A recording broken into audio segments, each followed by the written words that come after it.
A mediados del siglo XX, en el año 1952, el matrimonio formado por el demonólogo Ed Warren y su esposa, la médium y clarividente Lorraine Warren, fundaron la Sociedad de Investigación Psíquica de Nueva Inglaterra y abrieron el Museo de Ocultismo Warren en su propia casa. Decían que los objetos que allí se contenían eran tan peligrosos que querían tenerlos bajo supervisión. Además, de manera periódica, un sacerdote hace un ritual de purificación para evitar que aquellos espíritus más revoltosos puedan liarla. Hoy el gato sobre la escoba tiene una entrada VIP para visitar el Museo Warren. Así que gatos, gatas de la noche, subíos a vuestras escobas porque nuestra escoba eleva el vuelo y nos vamos directos al Museo Warren. Comenzamos. La duración de la visita al museo era de unas 6 horas en las que el matrimonio explicaba el origen de cada objeto, el uso que se le había dado y la maldición que recaía sobre él, así como las posibles consecuencias que podría tener para aquel osado que le faltara al respeto o se atreviera a tocarlo. Vamos a pasar lista a los objetos más icónicos del museo, pero también conoceremos algunos que no han tenido tanta notoriedad. Y ahora, te voy a contar no una, sino 4 historias. El primero de los objetos que vamos a visitar es un ídolo satánico, el ídolo satánico de Sandy Hook. Sobre todo los que vivís en Estados Unidos tendréis en la mente una fecha, el 14 de septiembre de 2012, cuando Adam Peter Lanza cometió una de las mayores matanzas en la historia de Estados Unidos. El 14 de septiembre de 2012, Adam Peter Lanza, un joven de 20 años, se levantó como todos los días. Se preparó un zumo de naranja y un sándwich de crema de cacahuete.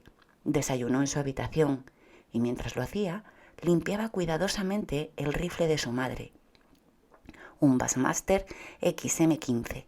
Encima de su cama, una Glock y una pistola Sauer de 9 milímetros esperaban relucientes a ser usadas. Lanza se vistió, cogió el rifle y se dirigió a la habitación de su madre. Ella aún dormía. La puerta del dormitorio estaba entreabierta, como era costumbre desde que eran pequeños. Con cuidado la empujó, miró el cuerpo de la mujer en la cama, apuntó con su rifle y descargó 4 tiros directos a la cabeza de su madre. A continuación cogió una mochila, metió las 2 pistolas y el rifle y se encaminó a la escuela de primaria de Sandy Hook. Adam Lanza asesinó aquel día a otras 27 personas y después se suicidó. En uno de los bosques cercanos al pueblo se encontró un ídolo satánico que se relacionó con la horrible masacre. Según los Warren, era utilizado por sectas satánicas y es uno de los elementos del museo con mayor carga maligna, capaz de manipular la mente de aquel que lo toca o simplemente que lo mira fijamente. Tras la película del Conjuro, todos nos familiarizamos con la temible bruja Bathsheba Sherman. En el cajetín os dejaré, no obstante, un enlace a un vídeo que hice anteriormente sobre Harrisville, donde se cuenta un poquito la historia de esta mujer. Tras la intervención del matrimonio en Harrisville, unas piedras de la tumba de la bruja fueron llevadas al Museo Warren a fin de restar poder a este ser maligno y evitar que volviera a ejercer su influencia sobre otra familia que habitara la hacienda Arnold. Recordad que en el vídeo comentábamos que los nuevos habitantes que ocuparon la casa de los Perron reportaron pequeños sucesos paranormales sin importancia. Tal vez el ritual que realizaron los Warren sobre estas piedras tengan contenida a Bathsheba y sea la causa de que no pueda continuar atormentando a los habitantes de la famosa hacienda. Pues dejamos Rhode Island y nos vamos hasta Luisiana, a la plantación Myrtle, una hacienda que fue construida en el siglo XVII sobre las ruinas de un cementerio indígena. Más de 10 asesinatos, varios suicidios y hechos paranormales que no han conseguido ser explicados a lo largo de los siglos otorgan a esta hermosísima hacienda el título de una de las casas más encantadas de Estados Unidos, en la que viven nada más y nada menos que 12 fantasmas. En el año 1980, los habitantes de la casa compraron un espejo. Lo compraron en un anticuario. Tenía un gran marco barroco de madera con una pátina dorada que le daba un lujoso aspecto, acorde con el mobiliario de la hacienda. La leyenda cuenta que una esclava trató de envenenar a su señora y a sus hijos para después salvarles y ganar su favor, pero la dosis de veneno que les dio fue excesiva y fallecieron. Llena de remordimientos, confesó lo que había hecho y fue ahorcada por ello. La tradición dicta que cuando sucede una muerte, sobre todo si es violenta, los espejos de la casa deben cubrirse para evitar que las ánimas de los difuntos queden atrapadas en él. En este caso, el espejo no fue tapado y los huéspedes de la hacienda Myrtle aseguran que en el espejo se muestran siluetas, sombras y las huellas de pequeñas manos infantiles. Robert fue el muñeco preferido de un niño llamado como él, Robert Eugene Otto. Se lo regaló una empleada doméstica a principios del siglo XX por su cumpleaños, pero tenía un trabajo de magia negra para vengarse por el trato que la familia daba a la criada. Desde el primer momento, Robert se convirtió en el mejor amigo del niño. Otto pasaba las horas en la habitación hablando con Robert y luego les contaba a sus padres la conversación que había tenido. Al principio, lógicamente, los padres pensaron que era un inocente juego simbólico, pero las palabras que utilizaba y las ideas que planteaba no eran las propias de un niño de su edad. Al padre de Otto le comenzó a preocupar esa relación, ya que el pequeño había dejado de lado el resto de sus juguetes y ni siquiera quería salir a jugar al parque con los otros niños. La madre, en cambio, pensaba que era solo una fase y que enseguida volvería a querer ver a sus amiguitos y jugar con sus juguetes. Robert observaba con sus ojos de trapo estas discusiones y poco a poco, de manera que casi no se dieron cuenta, esos ojos fueron adquiriendo un brillo que no se correspondía con el material con el que estaban hechos. Su cuerpo, relleno de paja, fue fortaleciéndose y Robert aparecía en sitios donde nadie le había colocado. Las semanas fueron pasando y Otto comenzó a tener pesadillas en las que Robert atacaba a sus padres de manera brutal. Una noche, un tremendo estruendo proveniente de la habitación de su hijo alertó a los padres de Otto. Corrieron al cuarto y se encontraron los muebles tirados en el suelo. Muebles grandes, pesados, de madera maciza. El niño lloraba y decía que había sido Robert. El muñeco yacía a los pies de la cama, con una sonrisa marcada en el rostro. Aterrorizados, guardaron al muñeco en un baúl en el ático. Al día siguiente, cuando fueron a desayunar, se encontraron a Robert sentado en una de las sillas del comedor.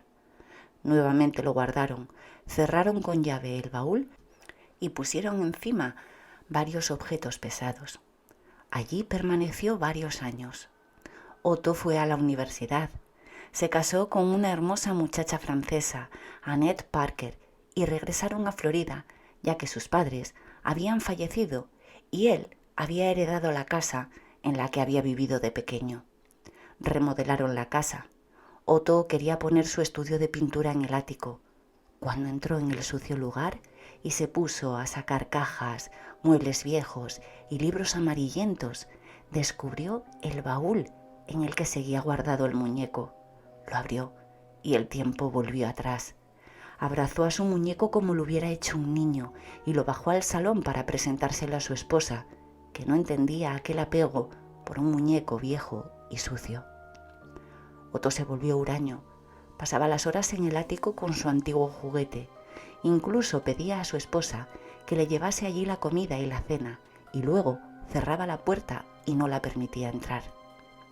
La esposa sentía verdadero terror por aquel muñeco que parecía mirarla con odio y podría jurar que la expresión de su cara de trapo cambiaba.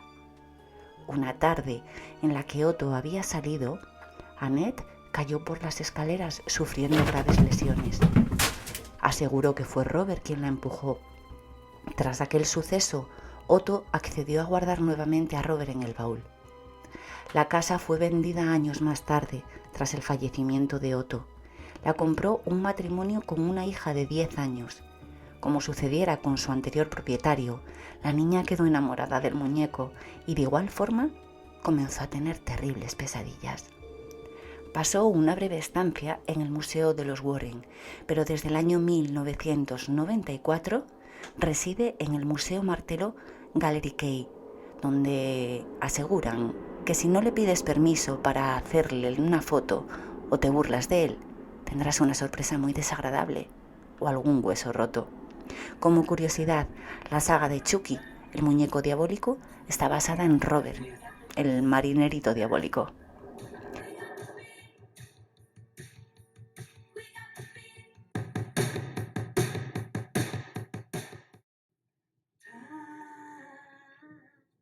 Is on my side. Yes, it is. Time is on my side. Yes, it is. Now you always say that you wanna be free. Seguro que muchos de vosotros habéis reconocido la música de una de las mejores películas del género de terror, Fallen, protagonizada por Denzel Washington, que tiene que dar captura a uno de los demonios más peligrosos que existen, Azazel.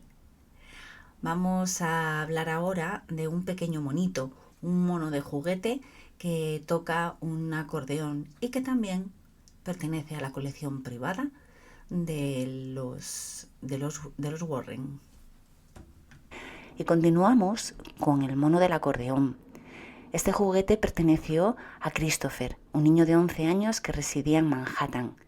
Chris era un niño alegre, buen estudiante y cariñoso. Una noche de octubre de 1967, el niño dio un beso de buenas noches a sus padres, como era costumbre. Se lavó los dientes y se metió en la cama. Daba vueltas y más vueltas en su camita, pero por algún motivo no conseguía conciliar el sueño. Así que encendió la luz, leyó un poco y tras 2 o 3 capítulos volvió a apagar la luz. Continuaba sin poder dormir, así que se levantó y cogió el muñeco que le había regalado su padre, un simpático monito que tocaba un pequeño acordeón. Los padres vieron que la luz del cuarto de su hijo continuaba encendida y le pidieron que la apagara. «Cariño, ponte a dormir, mañana te va a costar levantarte para ir al colegio». Obediente, dejó el muñeco en la estantería y apagó la luz. Casi había conciliado el sueño cuando el sonido del acordeón del mono se escuchó en la habitación. Se levantó de la cama para apagarlo y en ese momento siente como una mano le agarra con fuerza, evitando que se acerque al muñeco. Salió corriendo del cuarto, llorando, y se dirigió a la habitación de sus padres a contarles lo sucedido. Cuando entraron en la habitación del pequeño, vieron que el juguete no estaba en la estantería, sino encima de la cama, y comenzó a tocar el acordeón sin que nadie lo hubiera activado. Esa noche Christopher durmió con sus padres. Tenía miedo a entrar en la habitación y las noches siguientes no fueron mejores. Día a día, su carácter extrovertido y alegre se iba marchitando. Una tarde, el niño estaba sentado en el salón. Había corrido las cortinas y apenas permitía la entrada de la luz en el cuarto. Su madre trajinaba en la cocina y su padre aún no había regresado del trabajo. Algo alarmó a la madre. Escuchaba un susurro, una letanía que provenía del cuarto de estar. Se acercó y vio a su hijo sentado en la alfombra, en penumbras, con las piernas cruzadas y un movimiento oscilante y continuo. Repetía la palabra Azazel. La madre se acercó al pequeño, quien se sobresaltó. Se encontraba en un estado casi hipnótico y no la había oído llegar. Con la mirada perdida, repitió aquella palabra, Azazel. Después se desmayó. La madre avisó al médico y a su marido. La exploración que le hizo el doctor no revelaba nada preocupante. En cambio, su comportamiento no parecía decir lo mismo. Al día siguiente, Christopher se encontraba cansado, Estaba pálido y no tenía apetito. El padre decidió acercarse a la biblioteca e investigar aquella palabra. Azazel era el nombre que se le daba al macho cabrío.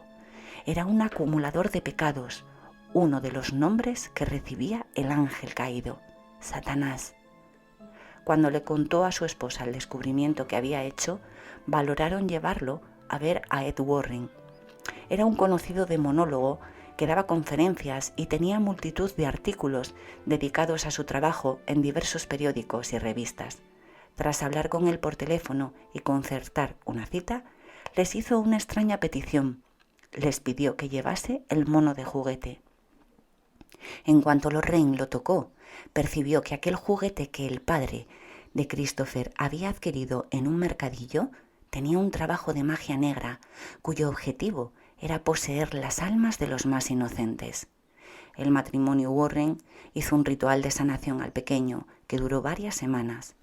Poco a poco, el niño fue recuperando su alegría y la forma de ser que tenía antes de que aquel juguete maldito llegara a sus manos. Y ahora conozcamos la historia de la caja de música. Es una cajita de música que seguro que recordáis de la película del Conjuro. Tiene forma hexagonal, como si fuese una carpa de circo. Al abrir la tapa se ve un espejo con una espiral. Lorraine ve algo reflejado en él que le aterra. Veamos cuál es la historia de esta caja. Esta misteriosa caja perteneció a una familia no menos enigmática, la familia Winston. El matrimonio Winston y su hijo vivían en una destartalada cabaña en un bosque de Alaska. Su casa estaba completamente aislada, a varios kilómetros de la casa más cercana. El hijo no iba al colegio y no se relacionaban con nadie. Ni ellos querían, ni los habitantes del pueblo tenían intención de entablar ningún tipo de relación con aquella extravagante familia. Los leñadores que pasaban cerca del lugar en el que vivían contaban historias sobre ellos. Les habían visto cubiertos con unas túnicas negras, cogidos de las manos alrededor de una fogata. Otros narraban que según te acercabas a la casa, había símbolos tallados en los árboles o extrañas figuras hechas de madera, huesos y cuerdas colgadas de las ramas. Sea como fuera, la familia Winston causaba temor. Durante el otoño de 1962, la policía recibió varias llamadas, cabezas de animales colgadas o empaladas en ramas, dibujos en el suelo con piedras y lo que parecían ser manchas de sangre, gritos y sonidos que no identificaban tenían alarmados a los cazadores y leñadores que frecuentaban la zona. En cambio, decían que hacía semanas que no veían a la familia Winston, ni tampoco se observaba movimiento en la casa. El 24 de noviembre de 1962, la policía acudió a la cabaña.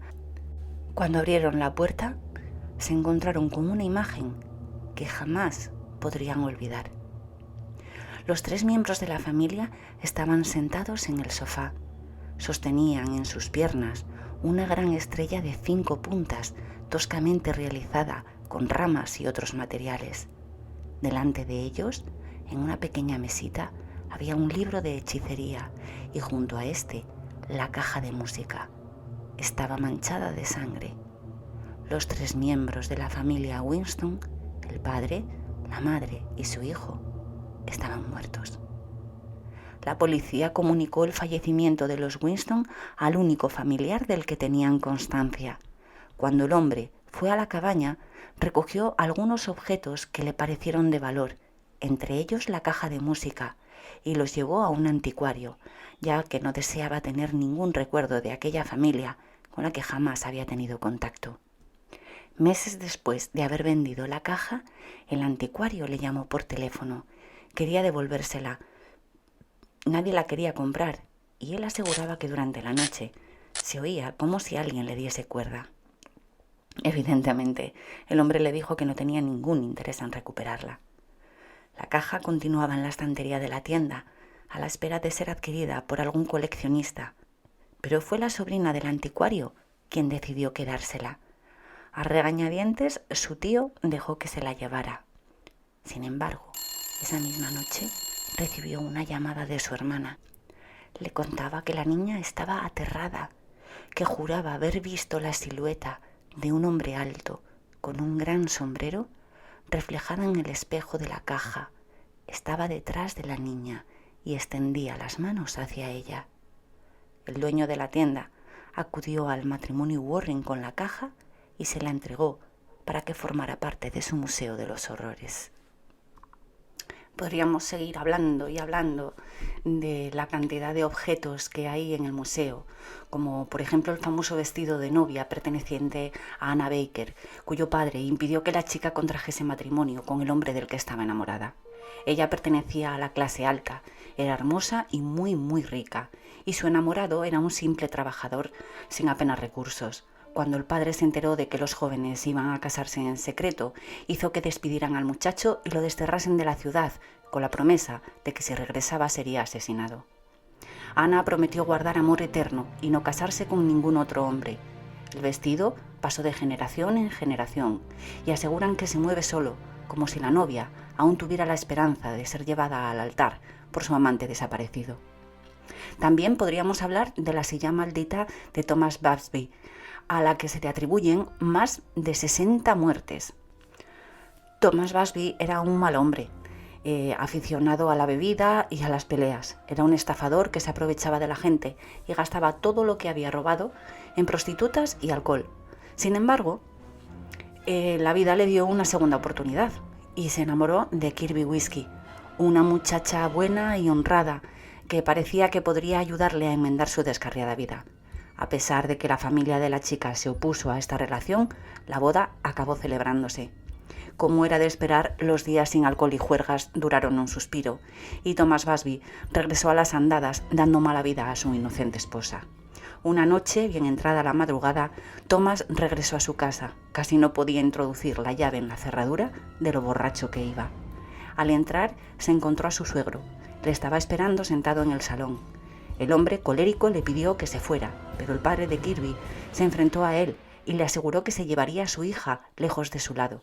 La disputa entre los dos hombres pasó de las palabras a las manos y Thomas consiguió echar de casa al apenado padre.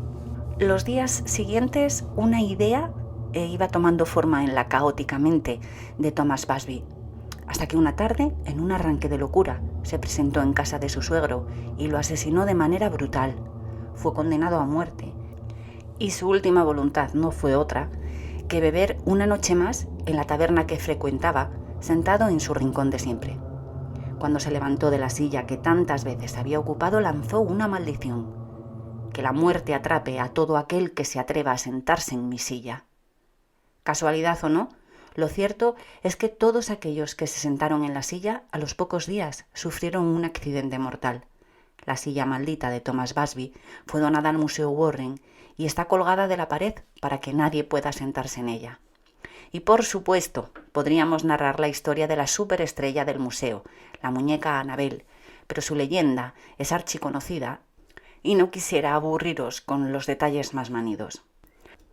En cambio, sí podemos hablar de algunos sucesos que no son tan conocidos, como por ejemplo que la actriz mexicana Stephanie Sigman, que aparece en la película Annabelle, la creación, puso como condición para actuar en el film que el set fuera bendecido por un sacerdote.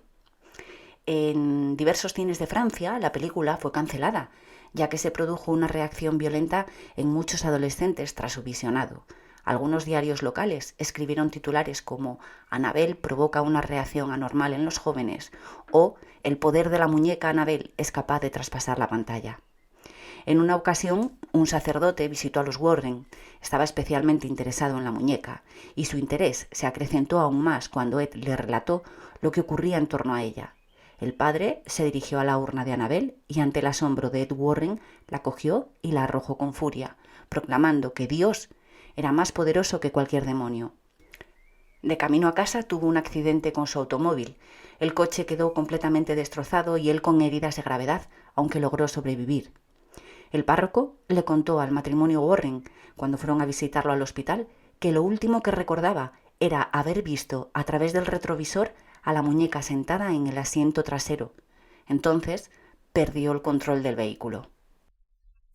Y por último, como ya sabéis, la muñeca original era de trapo, no de porcelana, pero por más que he buscado, leído e investigado, no he conseguido averiguar el motivo de hacer este cambio en las películas. Así que si alguno de vosotros lo sabe, estoy segura de que nos encantaría a todos leerlo en los comentarios. Bueno, pues como siempre, realidad o ficción. Yo solamente os he contado una historia. Así que gatos, gatas de la noche, bajaos de vuestras escobas, maullad a la luna y contad 7 días para escuchar una antigua leyenda, un nuevo relato o una inquietante verdad. Y por favor, si el vídeo os ha gustado, dadle al like, escribir un comentario o suscribiros. Es la forma de que esta escoba cada día vuele más alto.